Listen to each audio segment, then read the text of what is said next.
रिंझिमपुर शहर के private school में पढ़ने वाली मीनाक्षी काले रंग की लड़की थी। उसके काले रंग के कारण स्कूल में सभी उससे दूर भागते थे। उसके काले रंग के कारण हर कोई उसे स्कूल में चिढ़ाता था, खासकर उसकी क्लास टीचर विशाखा और सभी स्टूडेंट्स। चलो सभी स्टूडेंट्स लाइन में लग जाओ। मोहिनी और राशि तुम सुंदर लड़कियां आगे आ जाओ और मीनाक्षी तुम सबसे पीछे चली जाओ। प्रिंसिपल सर का ऑर्डर है हमारे स्कूल के कुछ स्टूडेंट्स का फोटो स्कूल मैगजीन में छपे, इसलिए मैं चाहती हूँ कि मेरी क्लास के स्टूडेंट्स का ही फोटो स्कूल मैगजीन में छपे। लेकिन मिस, इस काली कलोटी मीनाक्षी की वजह से हमारी पूरी फोटो खराब हो जाएगी। क्या हम इसे फोटो फ्रेम से बाहर नहीं कर सकती? नहीं स्टूडेंट्स, ऐसा नहीं हो सकता। अगर ये पॉसिबल होता तो सबसे पहले मैं ही इसे फोटो से बाहर करती। मुझे तो खुद पसंद नहीं है कि ये काली स्टूडेंट मेरी क्लास में भी रहे। मुझे बहुत प्यास लगी है मिस, क्या मैं पानी पीने के लिए जाऊं?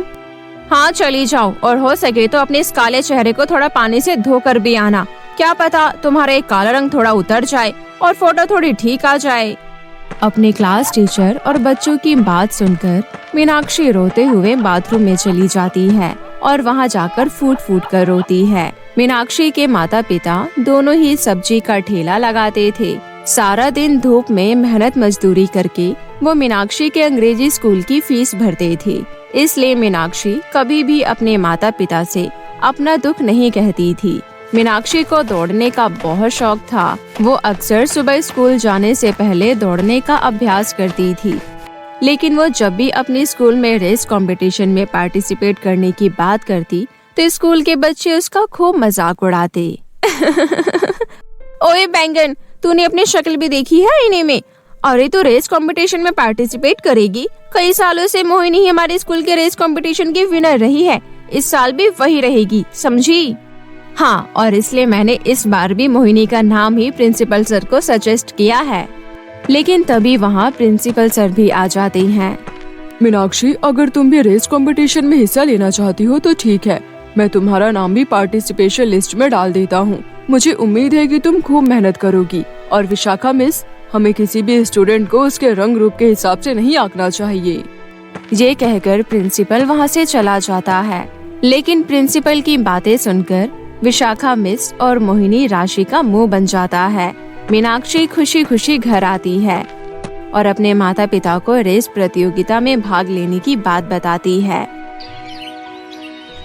2 दिन बाद स्कूल में 10 स्कूली स्टूडेंट की रेस कंपटीशन का अभ्यास होता है, जिसमें से फाइनल राउंड में मोहिनी और मीनाक्षी पहुंचते हैं। बहुत अच्छे बच्चों, मैं उम्मीद करता हूँ कि अगले हफ्ते होने वाले 5 स्कूलों की रेस कंपटीशन में हमारे स्कूल ही फर्स्ट आएगा। अब तुम दोनों जम के प्रैक्टिस करो, बेस्ट ऑफ लक। ये कहकर प्रिंसिपल वहाँ से चला जाता है। इस कल्लो का तो कुछ करना ही पड़ेगा। मीनाक्षी और मोहिनी दोनों ही इस कंपटीशन को जीतने के लिए खूब मेहनत करती हैं। रेस कंपटीशन से एक दिन पहले जब मीनाक्षी वॉशरूम में होती है तो मोहिनी और राशि मिलकर उसके पानी की बोतल में कुछ मिला देते हैं। मीनाक्षी जब उस पानी को पीती है तो उसके पेट में एक अजीब सा दर्द उठता है और वो टॉयलेट में जाती है, जहां उसे दस्त होता है। और फिर जैसे ही क्लास अटेंड करने लगती है तो फिर से उसके पेट में गुड़गुड़ाहट होती है। आह, ये मेरे पेट में कैसे दर्द हो रहा है? लगता है फिर से बाथरूम जाना पड़ेगा। मीनाक्षी, तुमने क्या क्लासरूम को पार्क समझ रखा है जो बार बार आना जाना कर रही हो? मिस, मुझे अपनी तबीयत कुछ ठीक नहीं लग रही। तबीयत ठीक नहीं है तो फिर मेरे सर पर क्यों बैठी हो? घर जाओ। अब आएगा असली मजा। हाँ, अब तो समझो काली कलूटी रेस कंपटीशन से बाहर। मोहिनी और राशि मीनाक्षी की ऐसी हालत देखकर बहुत खुश थी। घर जाने के लिए मीनाक्षी अपना बैग उठा ही रही होती है कि तभी एक बार फिर उसके पेट में गुड़गुड़ाहट होती है और इस बार उसकी पोटी क्लास में ही हो जाती है। जब वो चलने लगती है तो बूंद बूंद करके उसकी पोटी स्कर्ट से बाहर गिरने लगती है। सभी बच्चे हंसते हुए मजाक उड़ाते हैं। अरे वो देखो, ये तो होना ही था। बेचारी मीनाक्षी शर्मिंदा होकर पेट पकड़कर घर आती है और जल्दी से बाथरूम में नहाने चली जाती है। इसके बाद वो बिना खाना खाए ही बिस्तर पर लेट जाती है। तभी उसकी माँ वैशाली उससे पूछती है, अरे मीनाक्षी बिटिया, क्या हुआ? तू आज खाना नहीं खा रही? अरे खाना नहीं खाएगी तो कल स्कूल की दौड़ प्रतियोगिता में हिस्सा कैसे ले पाएगी? और फिर मेरी लाडो को फर्स्ट भी तो आना है ना। माँ मेरा पेट ठीक नहीं है इसलिए मैं खाना नहीं खाऊंगी। आप लोग खा लो, मुझे भूख लगेगी तो मैं खा लूंगी। अगले दिन मीनाक्षी स्कूल नहीं जाती। तभी मीनाक्षी के पिता शंकर उससे कहते हैं, क्या हुआ बिटिया रानी, आज स्कूल नहीं जाओगी क्या? नहीं बाबा, आज तबीयत कुछ ठीक नहीं है इसलिए छुट्टी कर ली। कोई बात नहीं बिटिया, तू तो रोज ही स्कूल जाती है, अगर एक दिन नहीं भी जाओगी तो कोई फर्क नहीं पड़ेगा। सुनो जी, मीनाक्षी की तबीयत ठीक नहीं है इसलिए आज मैं उसके पास घर पर ही रुकती हूँ। आप ही सब्जी का ठेला लेकर चले जाइए। हाँ तुम घर पर ही रहो और इसका ध्यान रखो, आज मैं अकेला ही काम पर चला जाता हूँ। शंकर काम पर चला जाता है। मीनाक्षी अपने बिस्तर पर आराम करने चली जाती है और वैशाली घर के कामकाज में लग जाती है। तभी दरवाजे पर कोई आता है। जी मेरा नाम पंकज गुप्ता है और मैं मीनाक्षी के स्कूल का मैनेजर हूँ। प्रिंसिपल सर ने मुझे यहाँ मीनाक्षी को लेने भेजा है। स्कूल रेस कंपटीशन में मीनाक्षी को जाना होगा, ऐसा प्रिंसिपल सर कह रहे थे। लेकिन मीनाक्षी की तबीयत ठीक नहीं है। तभी मीनाक्षी उनकी सारी बातें सुन लेती है और वो बाहर आकर कहती है, सर आप 5 मिनट रुकिए, मैं तैयार होकर आती हूँ। स्कूल रेस कंपटीशन के नाम से मानो मीनाक्षी अपना दर्द तो जैसे भूल ही गई हो और वो मैनेजर के साथ गाड़ी में बैठकर स्कूल चली जाती है। आ गई मीनाक्षी बेटा, आज स्कूल को और हम सबको तुम्हारी बहुत जरूरत है। दरअसल मोहिनी का पैर स्कूल की सीढ़ियों से फिसल गया है और उसके पैर में चोट लग गई है, इसलिए वो अब इस कंपटीशन से बाहर हो गई है। अब हमारे स्कूल की इज्जत तुम्हारे हाथों में ही है बेटा। हम चाहते हैं कि तुम इस कंपटीशन में जाओ और जीत कर ही लौटो। आप चिंता मत करिए सर, मैं जीत कर ही आऊंगी। मुझे माफ कर दो मीनाक्षी, मैंने तुम्हारे साथ अच्छा सलूक नहीं किया और तुम्हारे रंग को लेकर हमेशा भेदभाव किया। लेकिन अब मैं समझ गई हूँ कि इंसान की पहचान उसके काम से होती है, न कि रंग से। मैं जानती हूँ कि तुम रोज सुबह दौड़ने की प्रैक्टिस करती हो, इसलिए तुमसे अच्छे स्टूडेंट हमें इस रेस के लिए कोई मिल ही नहीं सकती। थैंक यू मिस, मैं ये प्रतियोगिता जरूर जीतूंगी। सभी स्टूडेंट्स रेस के लिए शुभकामनाएं देते हैं। मीनाक्षी का पेट पहले से ठीक था। उसकी माँ ने उसे ORS का घोल दिया था, जिससे उसे काफी आराम था। मीनाक्षी पूरे जोश के साथ उस रेस कंपटीशन में हिस्सा लेती है और जीत कर लौटती है। जजेस उसे इनाम में ट्रॉफी और सर्टिफिकेट देते हैं। उसका स्कूल 5 स्कूल में से फर्स्ट आया था। आज तुम्हारे कारण हमारे स्कूल का नाम और ऊंचा हो गया। मीनाक्षी बेटा, I am proud of you. बधाई हो Meenakshi, and I am sorry, मैंने तुम्हारे लिए गड्ढा खोदा लेकिन उसमें खुद ही गिर गई। सच ही कहते हैं, जो जैसा करता है उसके साथ वैसा ही होता है। मैंने तुम्हारे पानी में पेट खराब होने वाली दवाई मिलाई ताकि तुम इस कंपटीशन में पार्टिसिपेट ना कर सको, लेकिन देखो ना, आज मैं ही इस कंपटीशन से बाहर हो गई। कोई बात नहीं मोहिनी, मैंने तुम्हें माफ किया। मीनाक्षी वो ट्रॉफी लेकर घर आ जाती है। उसके माँ बाबा बहुत खुश होते हैं। उस दिन के बाद कोई भी मीनाक्षी को स्कूल में नहीं चढ़ाता। अब मोहिनी और राशि भी उसकी अच्छी दोस्त बन गई। विशाखा मिस भी उसको बहुत प्यार करने लगी थी। आसमान में हॉन्टेड स्कूल। एक बार की बात है, रंजना अपने माता पिता के साथ किराए के घर में रहा करती थी। रंजना के माता पिता दोनों ही मेहनत मजदूरी कर कर पैसे कमाते थे और वो अपनी बेटी का पालन पोषण कर रहे थे, उसे पढ़ा लिखा रहे थे। रंजना को पढ़ने लिखने का बहुत ही ज्यादा शौक था। वो हमेशा स्कूल में टॉप किया करती थी। रंजना इस साल 10th क्लास में थी और वो 10th क्लास की पढ़ाई बहुत ही ज्यादा फोकस से करती है। उसका ज्यादा से ज्यादा समय बस किताबों के साथ ही गुजरता है।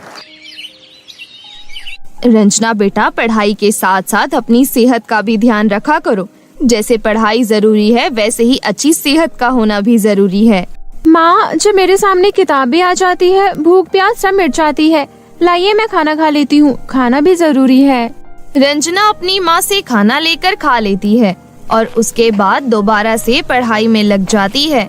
रंजना की ये मेहनत रंग भी लेकर आ जाती है। वो 10th क्लास में पूरे स्कूल में टॉप करती है। प्रिंसिपल मैम और टीचर्स उसकी बहुत ही ज्यादा तारीफ करते हैं। सब उससे बहुत ही ज्यादा खुश होते हैं। अगर कोई खुश नहीं होता तो वो सिर्फ एक ही लड़की थी जो उसकी क्लासमेट थी और वो प्रिंसिपल मैम की बेटी भी थी जिसका नाम सुरभि था। 10th क्लास में टॉप करना कोई मजाक बात नहीं है। सुरभि, तूने तो हमसे शर्त लगाई थी कि इस बार टॉप तू करेगी, लेकिन देख बाजी कौन मार गया, वो गरीब रंजना, जिसने कोई ट्यूशन भी नहीं लिया। यही तो सोच सोचकर मैं भी परेशान हूँ कि उस गरीब 2 टके की स्टूडेंट ने 10th क्लास में टॉप कैसे कर लिया। वो गरीब मजदूर की बेटी बहुत ही ज्यादा इंटेलिजेंट है। जब तक वो इस स्कूल में रहेगी तब तक मैं आगे नहीं बढ़ पाऊंगी। अब वो इस स्कूल में नहीं पढ़ेगी तो नहीं पढ़ेगी। सुरभि, खाली पुलाव पकाने का कोई फायदा नहीं है। तुझे पता नहीं, वो सभी टीचर्स की फेवरेट स्टूडेंट है। कोई उसे इस स्कूल से निकलने ही नहीं देगा। ये लो, टॉपर भी आ गई। सुरभि और उसके दोस्त रंजना को देखकर गुस्से में आग बबूला हो जाते हैं, क्योंकि वो रंजना को बिल्कुल भी पसंद नहीं करते थे। रंजना पूरे स्कूल में सबकी फेवरेट स्टूडेंट थी। सब जगह उसकी तारीफ होती थी, जिस वजह से सुरभि और उसके दोस्त उसे बिल्कुल भी पसंद नहीं करते थे। रंजना को अपने सामने देखकर सुरभि उसके पास जाती है और उसे जोर से धक्का दे देती है। सुरभि, तुमने मुझे धक्का क्यों दिया? मैंने तुम्हारा क्या बिगाड़ा है? जब देखो मुझे परेशान करती रहती हो। सुरभि, अगर इतना ध्यान तुम किताबों में लगाओगी तो शायद तुम्हें मुझसे जलने की जरूरत ना पड़े और तुम भी मेरी तरह स्कूल में टॉप करो। लेकिन नहीं, सारा समय तो तुम मेरे ऊपर ही बिता देती हो कि मुझे किस तरह से परेशान करना है। रंजना ऐसा कहकर चली जाती है। कुछ समय बाद सुरभि अपनी मम्मी यानी कि प्रिंसिपल मैडम के पास जाती है और उन्हें धमकी देते हुए कहती है, मम्मी, आपको फैसला करना ही होगा। इस स्कूल में या तो वो गरीब मजदूर की बेटी रंजना पढ़ेगी या फिर मैं। जब भी मैं उस मजदूर की बेटी को इस स्कूल में देखती हूँ, मेरा खून खौलने को उठता है। मैं उसे इस स्कूल में बर्दाश्त नहीं कर सकती। मैंने आपसे कितनी बार कहा है कि उसे स्कूल से निकाल दीजिए, लेकिन आप हैं कि मेरी बात सुनती ही नहीं है। आप अपनी बेटी की छोटी सी ख्वाहिश को पूरा नहीं कर सकती। सुरभि बेटा, रंजना बहुत ही ज्यादा इंटेलिजेंट बच्ची है और वो जो कुछ भी हासिल कर रही है अपनी मेहनत, अपनी लगन और अपनी कोशिशों से कर रही है। अगर तुम भी उसी तरह मेहनत करोगी तो तुम भी सब कुछ हासिल कर सकती हो जो रंजना कर रही है। देखो, उस बेचारी के पास तो कोई फैसिलिटी भी नहीं है, तुम्हारे पास तो सारी फैसिलिटी है, फिर भी तुम रंजना से पीछे रहती हो और अब बात कर रही हो कि उस बच्ची को जो इतनी ज्यादा मेहनत कर रही है उसे स्कूल से निकाल दिया जाए। क्यों बेटा, क्यों? क्योंकि ऐसा आपकी बेटी चाहती है। अगर आप अपनी बेटी की खुशी चाहती हैं तो उस गरीब मजदूर की बेटी को इस स्कूल से निकालना होगा। मुझे नहीं पता कि आप उसे किस तरह से निकालेंगी, लेकिन अगर आपने उसे इस स्कूल से नहीं निकाला तो मैं ना तो घर जाऊंगी और ना ही स्कूल में आऊंगी। आपको हमेशा हमेशा के लिए छोड़कर चली जाऊंगी। सुरभि प्रिंसिपल मैम को धमकी देकर आ जाती है। प्रिंसिपल मैम दुविधा में फंस जाती हैं। अगर उन्होंने रंजना को इस स्कूल से नहीं निकाला तो उनकी बेटी हमेशा हमेशा के लिए उन्हें छोड़कर चली जाएगी। प्रिंसिपल मैम तुरंत ही रंजना की क्लास में जाती हैं और उससे कहती हैं, क्या तुम मुझे बता सकती हो कि तुमने कब से स्कूल की फीस जमा नहीं की है? कब से तुम बहाने पर बहाने बनाए जा रही हो? 4 महीने पहले तुम्हारी फीस सोनाक्षी मैम ने जमा की थी। 4 महीने से तुमने फीस जमा नहीं की है। आजकल कहती रहती हो ये स्कूल है और स्कूल के कुछ नियम होते हैं। प्रिंसिपल मैम, मैं आपकी बहुत आभारी हूँ कि आपने मुझे इतना समय दिया, लेकिन जहाँ पर मेरे माता पिताजी काम करते हैं वहाँ से उन्हें उनकी पगार नहीं मिल रही। बस इतने ही पैसे मिलते हैं कि हम एक समय का खाना खा पाते हैं, घर का किराया दे पाते हैं, इससे ज्यादा और नहीं। माँ पिताजी कह रहे थे जैसे ही पगार मिलेगी वैसे ही वो आपकी पाई चुका देंगे। जहाँ इतना समय दिया है वहाँ थोड़ा समय और दे दीजिए। देखो रंजना, मैंने तुम्हें सिर्फ और सिर्फ इतना समय इसलिए दिया था क्योंकि तुम इंटेलिजेंट हो, पढ़ने का शौक है, लेकिन अब तुम्हें देख देख कर और भी बच्चे फीस लेट लेकर आ रहे हैं। वो कहते हैं कि इस स्कूल में सभी बच्चे एक समान हैं। जब रंजना को समय मिल सकता है तो उन्हें क्यों नहीं? तुम्हारी वजह से मैं अपने स्कूल का मैनेजमेंट खराब नहीं कर सकती। या तो कल तक स्कूल की फीस जमा कर देना या फिर कल से मेरे स्कूल आने की जरूरत नहीं है। प्रिंसिपल मैम, ये आप क्या कह रही हैं? कल तक 4 महीने की फीस मेरे माता पिताजी नहीं जमा कर पाएंगे। जहां आपने इतना समय दिया है वहां थोड़ा समय और दे दीजिए। मुझे इस तरह से स्कूल से तो मत निकालिए। प्रिंसिपल मैम, प्लीज मुझे इस तरह से मत निकालिए। दूसरे स्कूल में एडमिशन करवाने के बहुत ज्यादा पैसे लगेंगे और इतने पैसे नहीं है मेरे पास। प्रिंसिपल मैम, मेरे साथ ऐसा मत कीजिए। बेचारी प्रिंसिपल मैम मजबूर थी अपनी बेटी के हाथों, और वो उस गरीब मजदूर की बेटी को रोता हुआ गिड़गिड़ाता हुआ देखती रहती है, लेकिन कुछ भी नहीं करती। रंजना जानती थी कि उसके माता पिता के पास इतने पैसे नहीं हैं कि 4 महीने की स्कूल की फीस जमा हो सके, इसीलिए वो स्कूल छोड़ देती है। रंजना 1 हफ्ते तक स्कूल नहीं जाती। उसके माता पिता को चिंता होने लगती है। रंजना बेटा, अब तो तुम्हारी तबीयत बिल्कुल ठीक है, अब तुम स्कूल क्यों नहीं जा रही हो? तुमने इतने दिन की छुट्टी तो कभी नहीं की जितनी अब कर रही हो। बेटा, इतनी छुट्टी करना अच्छी बात नहीं, तुम्हें स्कूल जाना चाहिए। अगर माँ पिताजी को बताया कि मुझे स्कूल से निकाल दिया गया है सिर्फ और सिर्फ इस वजह से कि स्कूल की फीस जमा नहीं हुई, तो उन्हें बहुत ही ज्यादा दुख होगा और मेरे सपने पूरे करने के लिए वो अपने खून की एक एक बूंद बेच देंगे और मैं अपने माता पिता को इतना मजबूर होते हुए नहीं देख सकती। वो मम्मी, आप ठीक कह रही हैं, मेरी तबीयत ठीक है, मुझे स्कूल चले जाना चाहिए। रंजना स्कूल के लिए तैयार हो जाती है और वो नाश्ता करके घर से स्कूल जाने के लिए निकल जाती है। लेकिन बेचारी रंजना कहाँ जाती, वो बस अपने आप से बात करते हुए चले जा रही थी। चलते चलते वो एक ऐसी जगह पर पहुँच जाती है जहाँ पर दूर दूर तक कोई नजर नहीं आ रहा था। चारों तरफ सन्नाटा ही सन्नाटा था। रंजना चारों तरफ नजर दौड़ाती है तो उसे कोई भी नजर नहीं आता। उसे बहुत ही ज्यादा डर लग रहा था। कुछ समय बाद उसे एक बूढ़ी औरत नजर आती है। रंजना उनके पास जाती है और उनसे कहती है, अम्मा जी, क्या आप बता सकती है कि इस समय मैं कहाँ पर हूँ और यहाँ से बाहर जाने का रास्ता कौन सा है? मुझे तो सब रास्ते एक जैसे ही नजर आ रहे हैं। मैं बहुत समय से यहाँ पर भटक रही हूँ लेकिन यहाँ से बाहर नहीं निकल पा रही। मुझे बहुत डर लग रहा है अम्मा जी, बता दीजिए कि यहाँ से बाहर कैसे निकला जाएगा? क्यों आई है तू यहाँ पर? क्यों आई है? क्या तुझे पता नहीं ये रास्ता किसका है? तूने यहाँ पर कदम क्यों रखा? क्यों रखा? मारी जाएगी तू भी मारी जाएगी, सबकी तरह। ये रास्ता बादलों में जाता है और बादलों में भूतिया स्कूल है जहाँ पर सभी भूत चुड़ैल आत्माएं शिक्षा प्राप्त करते हैं। तू भी मारी जाएगी और तू भी बादलों के भूतिया स्कूल में पहुँच जाएगी और वहाँ जाकर भूतिया स्कूल में पढ़ाई करेगी। अम्मा जी, ये आप क्या कह रही हैं? मेरे तो कुछ भी समझ में नहीं आ रहा। ये रास्ता बादलों में जाता है और बादलों में भूतिया स्कूल।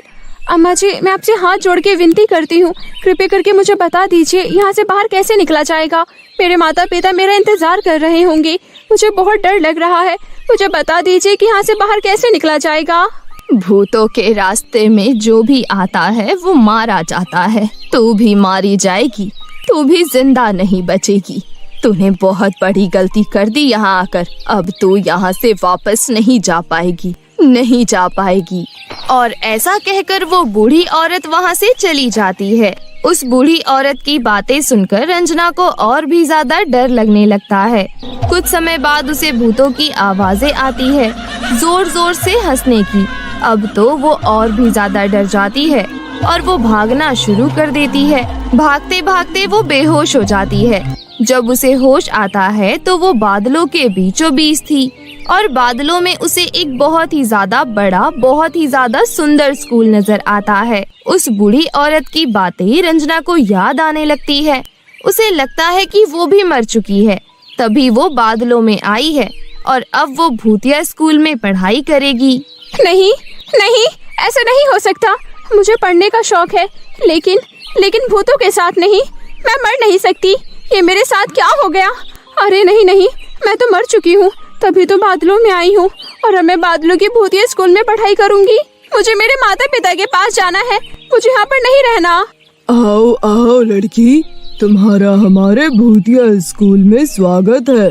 डरो नहीं, आओ आओ हमारे भूतिया स्कूल में आओ। हमारे भूतिया स्कूल में तुम्हारा स्वागत है। ये बादलों में हमारा भूतिया स्कूल है। यहाँ पर हम सभी भूत चुड़ैल शिक्षा प्राप्त करते हैं। हमारे साथ तुम भी शिक्षा प्राप्त करो। आओ प्यारी लड़की। देखो, मुझे छोड़ दो, मुझे जाने दो। मुझे मेरे माता पिता के पास जाना है। वो मुझसे बहुत प्यार करते हैं और मैं भी उनसे बहुत प्यार करती हूँ। मैं उन्हें अकेला नहीं छोड़ सकती। मुझे जाने दो। मेरे माता पिता को लग रहा है कि मैं स्कूल में शिक्षा प्राप्त करने गई हूँ, लेकिन उन्हें क्या पता कि मैं यहाँ बादलों में भूतों के साथ उनके भूतिया स्कूल में हूँ। देखो, मुझे छोड़ दो, मुझे जाने दो। देखो लड़की, हमसे डरो नहीं। हम जानते हैं कि हमसे इंसान डरते हैं क्योंकि उन्हें ऐसा लगता है कि हम बुरे होते हैं, इंसानों को नुकसान पहुंचाते हैं। लेकिन ऐसा नहीं है, हम इंसानों को नुकसान नहीं पहुंचाते जब तक वो हमें परेशान नहीं करते। हमारा अपमान नहीं करते, हमें सुकून से दूसरी दुनिया में रहने देते हैं, तब तक हम उन्हें कुछ भी नहीं कहते। अगर वो हमें परेशान करते हैं तो फिर हम उन्हें छोड़ते भी नहीं हैं। रंजना को चुड़ैल की बातों पर विश्वास हो रहा था। धीरे धीरे रंजना का डर निकल जाता है और वो बादलों के भूतिया स्कूल में जाकर शिक्षा प्राप्त करने लगती है। वहाँ की सभी टीचर चुड़ैल थी और वो बहुत ही ज्यादा अच्छा पढ़ा रही थी। रंजना को चुड़ैलों की पढ़ाई बहुत ही ज्यादा अच्छी तरह से समझ में आ रही थी। रंजना चुड़ैल से कहती है, आप कितना ज्यादा अच्छा पढ़ाती हैं। अगर आप जैसे टीचर पृथ्वी पर स्कूल में पढ़ाएंगे तो सभी बच्चे टॉप करेंगे। आप बहुत अच्छा पढ़ाती हैं। अगर आप बुरा ना माने तो मैं आपसे एक सवाल पूछ सकती हूँ? ये बादलों में भूतिया स्कूल क्यों है और आप सबकी मौत कैसी हुई? आप यहाँ पर क्यों भटक रहे हैं? क्या आप मुझे बता सकती हैं? एक लालची इंसान की वजह से मैं पृथ्वी पर एक स्कूल चलाती थी, गरीब अनाथ बच्चों के लिए, जहाँ पर मैं गरीब अनाथ बच्चों को फ्री में शिक्षा देती थी, क्योंकि मैं शिक्षा का महत्व जानती थी कि जब तक एक गरीब का बच्चा शिक्षा प्राप्त नहीं करेगा वो अपनी गरीबी से कभी बाहर नहीं निकलेगा। तो मैं ऐसे बच्चों को फ्री में शिक्षा दे रही थी। लेकिन एक लालची इंसान ने उस स्कूल को नहीं चलने दिया। जिस जमीन पर मैंने स्कूल बनाया था वो उस जमीन को हड़पना चाहता था। जब मैं उन सभी गरीब अनाथ बच्चों की ढाल बनकर उस लालची इंसान के सामने खड़ी हुई तो उसने मेरे साथ पूरे स्कूल को आग के हवाले कर दिया और हम सब की मौत हो गई। मरने के बाद भी हमें शांति नहीं मिली, हम वहीं पर भटकते रहे। तो वहाँ के लोगों ने हमें भागने के लिए तांत्रिक बाबा का इस्तेमाल किया और हमें वहाँ से भी भगा दिया। उसके बाद हमने बादलों में आकर अपनी दुनिया बसाई और मुझे पढ़ाने का बहुत शौक था, इसलिए यहाँ पर बादलों में भूतिया स्कूल बनाया और सब गरीब अनाथ बच्चे जो भूत बन चुके हैं उन्हें शिक्षा देती हूँ। और नीचे वो बूढ़ी औरत जो तुम्हें मिली थी वो भी एक चुड़ैल थी और वो ऐसी बातें कर कर इंसान का मन पढ़ती है और उन्होंने तुम्हारा मन पढ़ लिया था कि तुम्हें पढ़ाई करने का कितना शौक है और तुम्हारे साथ क्या हुआ। इसीलिए उन्होंने तुम्हारे बादलों के भूतिया स्कूल में पहुंचा दिया। उन्हीं की वजह से तुम यहाँ पर आई हो। अब तुम यहाँ पर आकर शिक्षा प्राप्त कर सकती हो और बादलों में आने जाने के लिए ये रही सीढ़ियाँ। हमें खुशी होगी कि बादलों के भूतिया स्कूल में कोई इंसानी बच्चा पढ़ने आएगा। तुम आओगी ना? हाँ हाँ, क्यों नहीं। मुझे तो पढ़ने का बहुत शौक है और फ्री में इतनी अच्छी शिक्षा मिलेगी तो मैं यहाँ पर क्यों नहीं आऊंगी। मैं बादलों के भूतिया स्कूल में शिक्षा प्राप्त करने जरूर आऊंगी। रंजना चुड़ैल से वादा कर कर बादलों से सीढ़ियों की मदद से अपने घर वापस आ जाती है और वो अपने माता पिता को कुछ भी नहीं बताती और वो रोजाना स्कूल के लिए तैयार होकर बादलों के भूतिया स्कूल में शिक्षा प्राप्त करने के लिए जाया करती थी और वो अपनी पूरी पढ़ाई बादलों के भूतिया स्कूल में ही करती है।